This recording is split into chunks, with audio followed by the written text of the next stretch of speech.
Chapter 74 Jubilee and Covenant, Part 2. Leviticus 26, 3-13.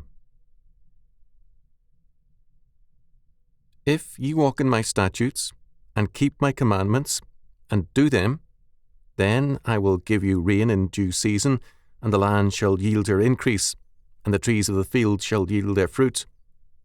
And your threshing shall reach unto the vintage, and the vintage shall reach unto the sowing time, and ye shall eat your bread to the full, and dwell in your land safely. And I will give you peace in the land, and ye shall lie down, and none shall make you afraid. And I will rid evil beasts out of the land, neither shall the sword go through your land. And ye shall chase your enemies, and they shall fall before you by the sword.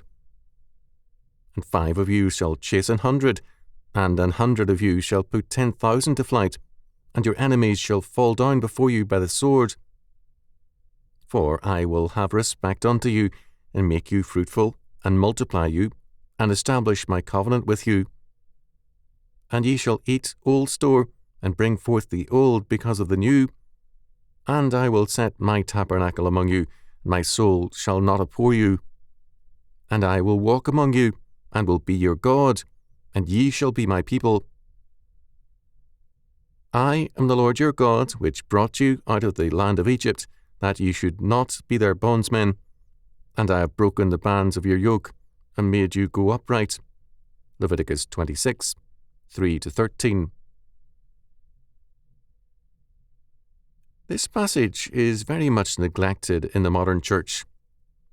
The neglect comes in part from the influence of pietism.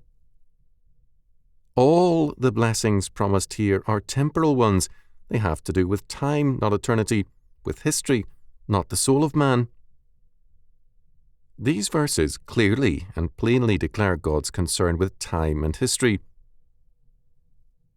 For those only interested in heaven, these verses and the law as a whole are distasteful and somehow no longer valid. The neglect of time and history is not biblical. It is amazing how far some will go to separate God from mundane affairs. A few prominent evangelicals have gone so far as to deny that AIDS is a curse from God. As John Lofton has said, shall we call it a blessing then? Notice the promise of verse 6. I will give you peace in the land, and ye shall lie down, and none shall make you afraid. These are magnificent words, especially wonderful because they come from our God, who cannot lie. Titus 1:2. In these days of massive insecurities, this promise and its preconditions should be preached and made familiar to all Christians. It is a sad fact that they are not. There are a series of promises here. First, there is a promise of rain so that the land will be fertile. Second, fertility is promised, an abundance of crops and prosperity. Third, safety and security in their persons and possessions will ensue from obedience. Fourth, evil beasts will be eliminated from the land. Fifth, invasions will be eliminated, and they shall easily overthrow their enemies, no matter how much outnumbered. Sixth, they will be blessed with a population increase.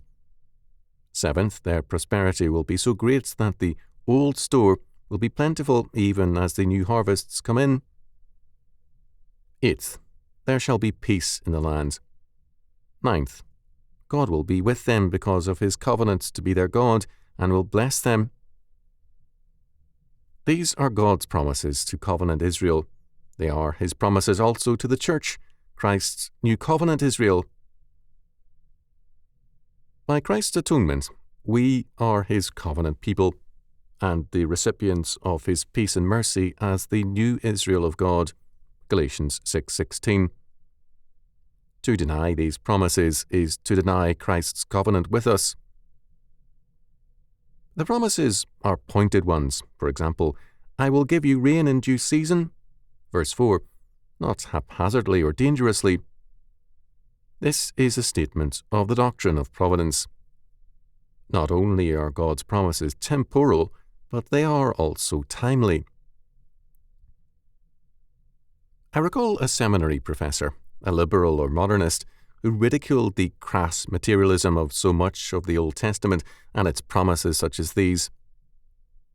He believed in more intelligent motivations for man. However, man needs food to survive. A crass bit of materialism, of course, and to ignore the day-by-day crass materialism of our lives is insanity. Oswald T. Alice rightly called attention to verse 12, "And I will walk among you, and will be your God, and ye shall be my people," as an echo of Genesis 3:8.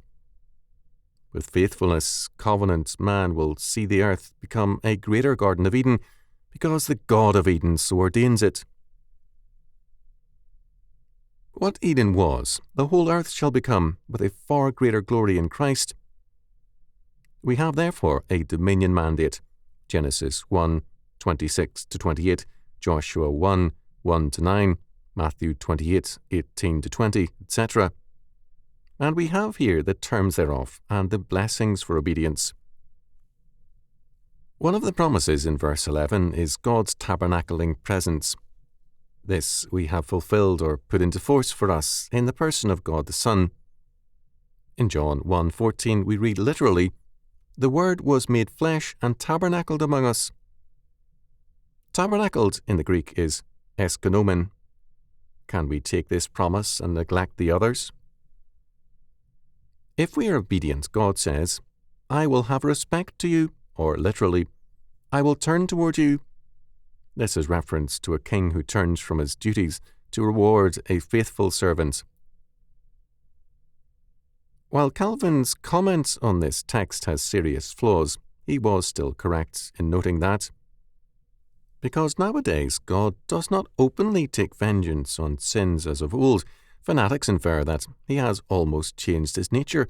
Nay, on this pretence, the Manichaeans imagined that the God of Israel was different from ours. But this error springs from gross and disgraceful ignorance, for, by not distinguishing his different modes of dealing, they do not hesitate impiously to cut God himself in two.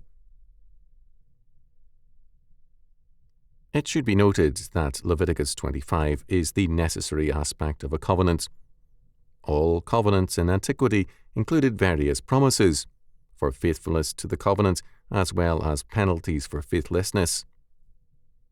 Because covenants are treaties, ancient treaty-making always had clear advantages and penalties for both parties.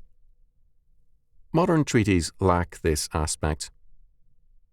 As a result, they are easily broken and are for the most part exercises in futility. God's covenant with man sets forth maximum blessings and curses so that it has the requirement of total commitment. The promises given for obedience are often cited by the prophets, as witness Amos 9:13. "Behold, the days come, saith the Lord, that the ploughman shall overtake the reaper, and the treader of grapes him that soweth seed, and the mountain shall drop sweet wine, and all the hills shall melt." God makes it clear that he is no absentee God, that he is a very present help as well as judge, and we cannot escape either his blessings or his judgments.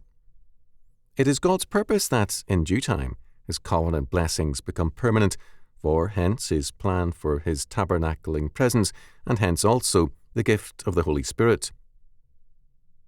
In verse 13, God reminds Israel that in Egypt they were slaves. Like animals, they were in effect yoked and unable to stand upright. By his covenants, he had made them free. His covenant purpose for them and for us is freedom to do his will and to be his covenant dominion people. As Parker wrote, God will have no slavery of a social kind. He is against all bonds and restrictions that keep down the true aspirations of the human soul. God has always proceeded upon the principle of the enlargement and the inheritance of liberty. we know how much God has done for a man by the degree of that man's uprightness. That is an excellent and undeniable standard of judgment. God has no crouching slaves cringing around his altar and afraid to look up to the cross which has given them forgiveness. In proportion as we are carrying bands and yokes, we have not known the Spirit of the living God. This relates to all conduct and religious observances, to the keeping of times and seasons, and the offering of all manner of sacrifices. Whatever is done through a sense of servility and humiliation is wrongly done, and it is in no sense done in obedience to the command of Christ. When all is right within us, we run the way of God's commandments, we sing at our work, we turn the very statutes of God into songs in the house of our pilgrimage.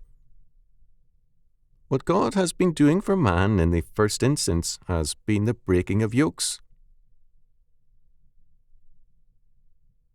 God's covenant with man is a covenant of grace and law. A covenant between equals is a covenant of law. God, however, is our Lord and Sovereign. When he enters into a covenant with man, it is an act of grace wherein he gives us his law.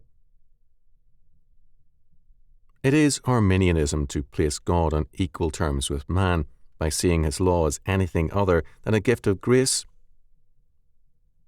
To see God's law in terms of a works-based salvation is a theological denial of God's sovereignty.